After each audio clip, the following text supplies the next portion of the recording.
we're talking about Marvel's Spider-Man 2. These are 10 things I want from the PlayStation sequel. Number 1, skateboarding. While making my last video, I ended up watching a plethora of Tony Hawk videos, and I came across one from GQ Sports where Tony breaks down skateboarding sequences from movies. The surprise came when The Amazing Spider-Man popped up because I totally forgot that Peter was a skateboarder in that film. Tony pokes holes in the fact that the stunt performer's shoes are clearly fixed onto the board itself. Meanwhile, I'm thinking, if he's Spider-Man at this point in the film, that's a really cool touch, and I respect the movie for that. However, since I'll never watch that steaming pile again, I'll never know the answer to that mystery. So I thought, wouldn't it be cool to see Spidey do some sensational skateboarding tricks? Hell yeah. Number 2, soundtrack. I grew up loving the soundtracks for the original Spider-Man trilogy, from the delightfully cheesy Hero to Snow Patrol's classy anthem Signal Fire for Spider-Man 3. Those soundtracks featured a ton of great artists and helped mold my taste in music for years to come. So why not bring that back for this sequel?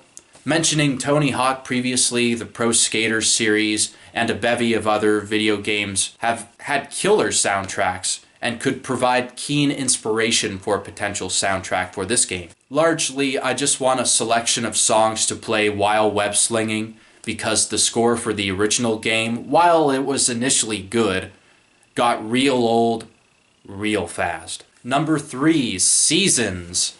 This may collide with my idea to bring skateboarding into the mix of things, but I'd love to see a dynamic weather system for this upcoming sequel. I'd especially love to see how Spidey copes with snowy, windy weather. What effect would that have on his abilities?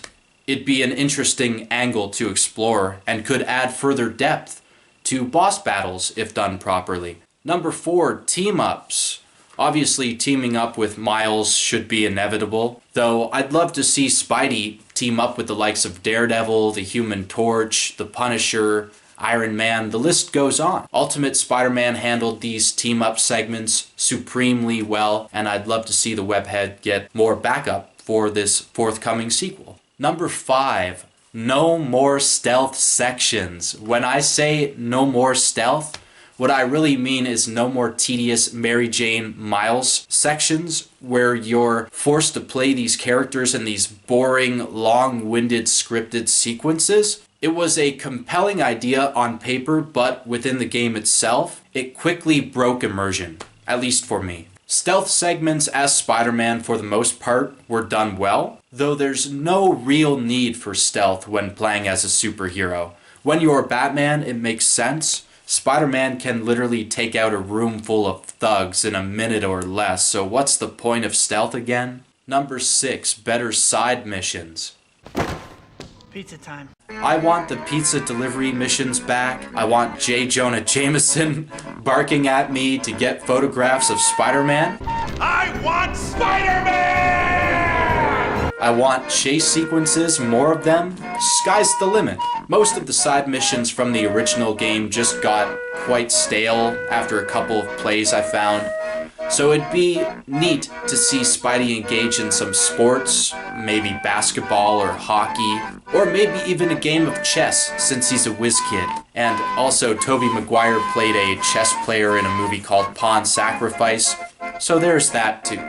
Number 7, fix the damn wall crawling. I hardly hear any complaints about this one. I bet there are though, because arguably my biggest gripe with this game is the wall crawling. I think it's atrocious. Where the web slinging shines, the wall crawling flatlines by getting you stuck between ledges, and the only way out of it is to do a backflip off the wall. Ugh, this is Spider-Man for Pete's sake. He should easily be able to maneuver around objects, any object.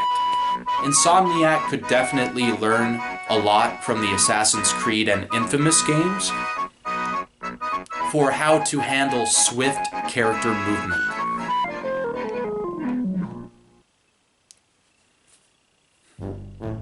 Number 8, bring back the run button. Speaking of Swift, I miss being able to run without worrying about spinning a web line. While the controls are mostly fluid because of their simplicity, you can literally keep web slinging if you're elevated by holding the R2 button. I was looking for my controller, but realized, oh, I gotta charge it over there. Whoopsie. The only way to build momentum is by releasing the web line right away. Though Spider-Man 2's web swinging may be dated in some ways, the best thing about it was the sense of speed and thrill you gained from keeping that forward momentum going. L2 to run, R2 to swing, nice and simple. Number 9. Get rid of the QTEs, the QuickTime events. Why are these still a thing? Did I miss a memo or something? Have QTEs ever been done well? As far as I'm concerned, they haven't. And they're a constant nuisance in this game, and any game for that matter. Spider-Man's a powerful guy. You shouldn't have to tap the damn square button 1,000 times to make him stop a car. That's just annoying. It's nonsense. He should just stop the car because he's Spider-Man. So number 10, more power. As I previously stated, you shouldn't have to repeatedly press the damn square button to make Spidey stop a bloody car. In a similar regard, Spider-Man shouldn't have much of a problem taking down big brutes and dudes with jetpacks. The only big brute he should have difficulty taking down is maybe a Tombstone, Rhino, just like in the original game. But other than that, forget about it. Everybody else should be like nothing to him, you know? He should literally be able to one-punch these morons and move on to the next. I cannot stress this enough. You are Spider-Man. It shouldn't take you a focus bar special just to take out one tiny SOB with a submachine gun. It should only take a single jab for a character as strong as the Amazing Spider-Man. Anyhow, that's it, guys. I'd love to hear your thoughts on what you'd like to see from this upcoming game. I don't think they've officially announced it yet, but with how successful it was, expect an announcement. Or I'm pretty sure they have announced it, for Pete's sake. I mean, it's such a great game, and I can't wait to see a sequel, especially with the disappointment of Rocksteady announcing, or Warner Brothers, whoever, announcing that they're not going to be making a Superman game. I was really excited for an announcement for that potential game, but of course that's at a flat line now, and what a shame, because we're still waiting on a great Superman game, and something like Spider-Man really shows how you can do these games really well done. You just need a really fine-tuned storyline and awesome flight mechanics. Imagine how much fun it'd be flying around as Superman in a video game. That'd be awesome. Anyhow, I can't wait to go web slinging around as Spider-Man again in a sequel to this awesome game. Any complaints I have with it, I mean, I got the platinum trophy for it right away. Some of the challenges are annoying, like you got to get these token things, and I'm stuck on a bunch of them, like especially ones where you have to like web sling through these rings, just like in Superman 64. It's just really bad overall, in my opinion. I don't like those sections.